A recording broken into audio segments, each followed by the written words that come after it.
दुनिया की सारी कलाएं, सारे हुनर एक तरफ और बोलने की कला एक तरफ। अगर आप बोलने की कला सीख गए तो दुनिया की हर जीत, हर कामयाबी आप हासिल कर लोगे।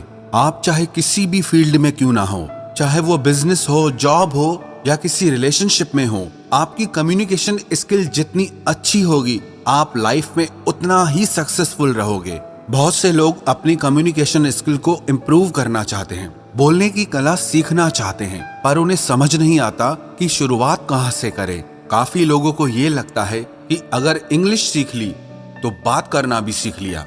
हमारे दिमाग में बहुत गलत चीजें डाली गई हैं, जैसे कि अगर आप कम्युनिकेशन स्किल सीखना चाहते हैं तो आपको इंग्लिश जरूर आनी चाहिए। लेकिन इंग्लिश एक लैंग्वेज है, भाषा है, और कम्युनिकेशन स्किल एक आर्ट है, एक कला है। ये दोनों बहुत अलग चीजें हैं, और ये कला, ये आर्ट आपको सीखनी पड़ेगी, आपको डेवलप करनी पड़ेगी। पर मैं आपको सजेस्ट करूंगा कि आप अपनी मातृभाषा में ही बोलने की कला को सीखें। हाँ, आप इंग्लिश लैंग्वेज बोलना भी सीख सकते हैं, पर यह जरूरी नहीं कि जिसे इंग्लिश लैंग्वेज आती हो उसे बात करना भी आता हो। तो सबसे पहले तो ये बात अपने माइंड में आप क्लियर कर ले कि आपको जो भी लैंग्वेज बोलना आती है, आप उसमें ही कम्युनिकेशन स्किल सीख सकते हैं। कई लोग क्या करते हैं कि वो डिक्शनरी से इंग्लिश के भारी भरकम शब्द ढूंढ लाते हैं और बात करते वक्त उसे कहीं भी फिट कर देते हैं, ताकि दूसरों को नीचा दिखा सके और खुद को ऊंचा दिखा सके, ताकि दूसरे लोगों को ये लगे कि इससे कितना कुछ पता है। और यही आपकी गलती है। आप सबसे पहले अपनी मदर टंग में ही बोलने की कला को डेवलप करें। बोलने की कला सिर्फ नए शब्दों को सीख लेने से नहीं आती, इसमें बहुत सारी चीजों की जरूरत पड़ती है, जैसे eye contact, body language, voice tonality, being proactive. इन सबको मिलाकर आप एक अच्छे वक्ता बनते हैं। इनमें कहीं भी इंग्लिश होना जरूरी नहीं है। और अगर आप साथ ही साथ अपनी इंग्लिश भी इम्प्रूव करना चाहते हैं तो आप इंग्लिश में पढ़ना शुरू करें। एक डायरी बनाएं, उसमें आप इंग्लिश में लिखना शुरू करें। अगर आप कुछ सुनते हैं या देखते हैं तो आप सुनकर, देखकर भी अपनी कम्युनिकेशन स्किल को इम्प्रूव कर सकते हैं। आप अपने ब्रेन को इस तरह से ट्रेन करें कि वो हर तरह से सीख सके।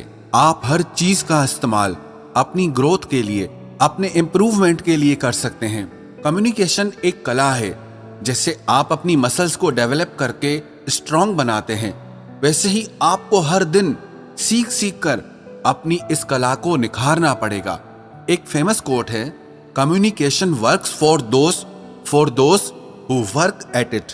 अगर आप अपनी बोलने की कला पर काम करेंगे, उस पर मेहनत करेंगे, तो वो कला आपके लिए काम करेगी। अगर आप अपने बोलने की कला पर मेहनत करेंगे, तभी आपके बात करने के तरीके में अंतर आएगा, परिवर्तन आएगा। जिंदगी का एक नियम है, एक कानून है कि आप जिंदगी में जो भी कुछ पाना चाहते हैं, उसके लिए आपको कीमत तो चुकानी ही पड़ेगी। If you want something you must pay the price, nothing is free. अगर आप जिंदगी में कुछ खरीदना चाहते हैं और जितनी अच्छी उसकी क्वालिटी खरीदना चाहते हैं, तो आपको उसकी उतनी ज्यादा कीमत भी चुकानी पड़ेगी। पर जिंदगी के इम्प्रूवमेंट में पैसों से काम नहीं बनेगा। कुछ लोगों को लगता है कि मैं पैसे से सब कुछ अचीव कर लूंगा। It's not gonna happen.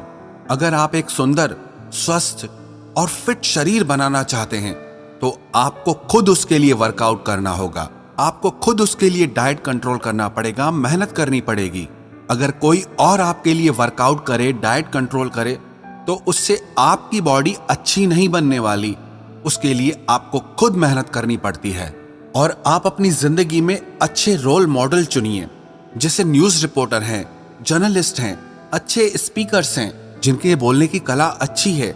आप उन्हें सुनिए, उन्हें ध्यान से देखें कि कैसे वो अपनी बातों से, अपने शब्दों से सब लोगों को प्रभावित कर देते हैं। आप उस कला को सीखें कि कैसे कोई एक व्यक्ति हजारों लोगों को प्रभावित कर देता है, और मैं उस चीज को कैसे कर सकता हूं। कहते हैं कि शब्द हमारे बोलने की कला का सिर्फ 7% हिस्सा होते हैं। बॉडी लैंग्वेज बहुत इंपॉर्टेंट है। आपकी आवाज, आपके बोलने का तरीका, आपका बॉडी पोस्चर, आपके बोलने का टोन, आपके बोलने का साउंड, ऐसी बहुत सारी चीजें हैं। सिर्फ शब्दों को सीख लेने से आप बोलने की कला में एक्सपर्ट नहीं हो जाएंगे, साथ ही साथ आपको ये सारी चीजें सीखनी पड़ेंगी। अगर आप मन में ये सोच ले कि मुझे इस कला को सीखना है क्योंकि मुझे इस कला से बहुत फायदा होने वाला है। अब उदाहरण के तौर पर आपके पास 100 आइडियाज हैं किसी काम के लिए, लेकिन अगर आप उन्हें लोगों के सामने अच्छे से प्रेजेंट करना नहीं जानते, अपनी बातों को रखना नहीं जानते, तो उन आइडियाज का कोई मतलब नहीं। और कोई दूसरा इंसान आएगा, उसे अपने आइडियाज को अच्छे से रखना आता है, अच्छे से एक्सप्रेस करना आता है, तो उसके आइडियाज सुने भी जाएंगे, माने भी जाएंगे और अप्रिशिएट भी किए जाएंगे और वो आगे निकल जाएगा। फिर आप बोलोगे इसका गुड लक अच्छा था, लेकिन बात इतनी सी है कि वो कम्युनिकेशन स्किल में अच्छा है और आप उसमें वीक हैं, इसीलिए वो आगे निकल गया। लेकिन आप भी अपनी कम्युनिकेशन स्किल को डेवलप कर सकते हैं। कोई भी इंसान पैदा होने के साथ बोलने की कला को सीख के नहीं आता है। हर किसी को इसे सीखना और समझना पड़ता है। जैसे कि आप अपनी मसल्स पे जितना ज्यादा मेहनत करेंगे वो उतना स्ट्रांग हो जाएगी, ऐसे ही आप इस पर जितनी मेहनत करेंगे उतना ही आप इसमें अच्छे होते जाएंगे। आपको जहां बात करने में डर लगता है, आप वहां जरूर बात करें। पब्लिक स्पीकिंग से, माइक पे बोलने से बहुत लोग डरते हैं। लोग रिजेक्शन से डरते हैं कि लोग मेरे बारे में क्या सोचेंगे, लोग मुझ पर हंसेंगे। लेकिन याद रखना, जब तक आप अपने आप को अपने कंफर्ट जोन से बाहर नहीं लाएंगे, खुद को ऐसे अनकंफर्टेबल जोन में नहीं डालेंगे, तब तक आप कुछ नहीं सीख पाएंगे। लेकिन आप अपने आप को उन सिचुएशंस में डालें जहां आप अनकंफर्टेबल हो रहे हों। ऐसा करने से आप फुल स्पीड में सीखना और समझना शुरू कर देंगे। और अगर आप अपने कंफर्ट जोन में ही पड़े रहेंगे तो आपको वही मिलेगा जो आपको आज तक मिलता आया है। आप जहां हैं, जैसे हैं, वैसे ही रहेंगे, वही करते रहेंगे जो आप हमेशा से करते आ रहे हैं, तो आपको कुछ नहीं मिलने वाला, आप कुछ नहीं सीख पाएंगे। पागलपन की एक परिभाषा ये भी है कि रोज रोज वही काम करते रहो और शाम को जाके भगवान से प्रार्थना करो कि हे भगवान, मेरी किस्मत बदल दो। किसी कवि ने क्या खूब लिखा है, खुदा ने उस शख्स के हालात कभी नहीं बदले, ना हो जिसे ख्याल खुद अपने हालात बदलने का। तो इसीलिए आप भी आज ये तय कर लो कि आपको अपने हालात खुद बदलने हैं और इसी साल में बदलने हैं। अगर कुछ सीखना चाहते हो ना, अगर कुछ बनना चाहते हो, तो वो करो जो आपको मुश्किल लगता है, तो वो करो जो आपने आज तक नहीं किया।